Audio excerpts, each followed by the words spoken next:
Long before the white sails appeared on the horizon, before the forests trembled at the sound of foreign guns, there stood a city so ordered, so powerful, that travelers whispered its name with awe: Benin. Its walls stretched farther than the eye could see, great earthen ramparts carved by human hands and human will. Its roads were straight as spears, swept clean each morning. At the heart of the city rose the palace of the Oba, gleaming with bronze plaques that caught the sun like fire trapped in metal.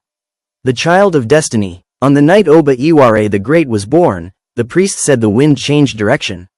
Thunder rolled without rain, and an owl cried 3 times from the sacred Iroko tree. The elders knew then that the child would not be ordinary. Iware grew into a ruler of fierce intelligence and deeper vision. He did not rule by fear alone, though his warriors were unmatched. He ruled by order, law, and spirit. Under his reign, Benin became a powerhouse, not just of war, but of culture, trade, and art. Messengers carried ivory, pepper, coral beads, and bronze across forests and rivers. In return came salt, cloth, and stories of distant lands. Yet Benin stood unmatched, needing no master beyond its gods and its Oba.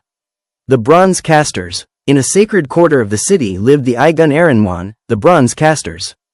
They worked by divine permission alone, sworn to the Oba. Using a secret lost wax method, they captured history in metal, faces of kings, battles, rituals, and spirits. One young caster, Akhue, believed bronze had memory.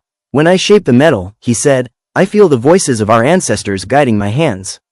His greatest work was a plaque of Oba Iware seated on the throne, flanked by leopards, the symbol of royal power. When it was unveiled, the court fell silent. Even the Oba nodded, knowing the plaque would outlive flesh and blood. The trial of fire. But greatness attracts envy. A rival kingdom sought to weaken Benin by poisoning its trade routes. Rumors of rebellion crept into the city like smoke. Iware responded not with chaos, but strategy.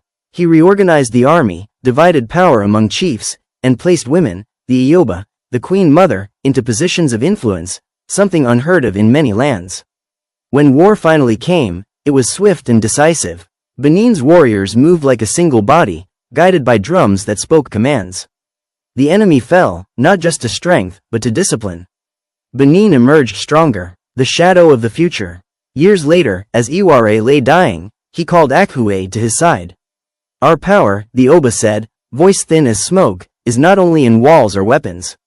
It is in memory, in art, in story. Akhue understood. Long after Iware joined the ancestors, Benin remained mighty. Yet centuries later, strangers would come, first as traders, then as conquerors. Fire would touch the palace. Bronze would be stolen and scattered across the world.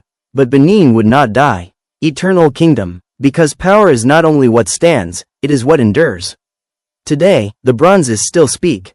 The walls still echo beneath the soil. The spirit of Benin lives in its people, its language, its pride.